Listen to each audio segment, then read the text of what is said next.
We're going to, in the next few weeks, be looking at the Anglican tradition and the importance of it, its relevance for today, and the richness of it in the past. But before we do that and enter the portals of different points, we want to look a bit at the background we're facing today in terms of religious thought and secularism.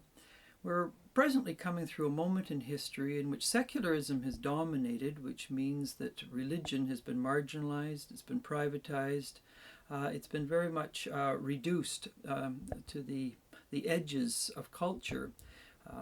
The secular model comes out of what we would call the right wing of the Enlightenment, and as a result of that, at public institutions and other places, religion has ceased to play a significant role. But in the last couple of decades, we've noticed quite a shift going on, a paradigm shift, and we could call this we're living in a post-secular age. In a post-secular age, the right wing of the Enlightenment, which was anti or a-religious, is increasingly dissolving like a cloud in the sky, and we're getting what we would call the humanitarian or the humanist wing of the Enlightenment emerging.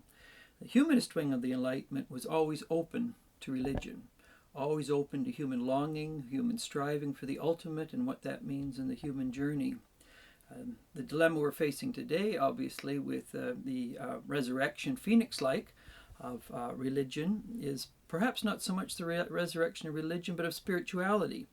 And so we're beginning to see in a post-secular era the interest in spirituality, the contemplative, the meditative way of understanding the human journey into ultimate meaning and what that means for human self-understanding.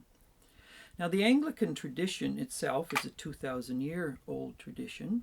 And what we want to look at in these variety of 5-minute snapshot scenarios is how the Anglican tradition can address these larger issues in a post-secular age of often the fragmentation between spirituality and religion, the issues of the classical tradition, modern Protestant and postmodern emergent church traditions, and a variety of other questions that are coming our way these days. And so each section that we're going to do will last about 5 minutes, and in each of these sections or portals or windows, we'll be looking at an aspect of the Anglican tradition. Now, in starting this tradition, most people think, why would I want to be concerned with tradition? Jaroslav Pelikan, one of the great writers in the 20th century on the Christian tradition, I corresponded with Pelikan a few times before he died a few years ago. He wrote a book called The Vindication of Tradition, and he said tradition is the living faith of the dead, and traditionalism is the dead faith of the living. What we're interested in is in many ways the living faith of the dead. And tradition is just not a religious category. Everyone comes from a tradition. A tradition is a way of thinking, of understanding the world, a set of presuppositions, prejudices, worldviews, and we either become aware of our tradition and how we make decisions, both the good and bad in it, the wheat and the chaff in it, the gold and the dross in it, or we work out of an unexamined set of assumptions. And we should always make a distinction between tradition at its noblest and traditionalism, which Pelikan did. Now, perhaps the first issue we should start with in the Anglican tradition is Anglicanism Protestant? Many people assume that the Anglican tradition began in the 16th century at about the same period of time that Luther was engaged in attempting to reform the Roman Catholic Church, in which Calvin and the Reformed tradition were critiquing Luther and the Roman Catholic Church.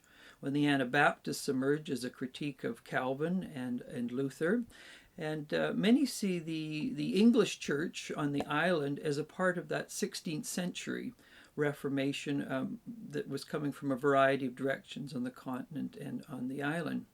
This, of course, is to misunderstand what Anglicanism is.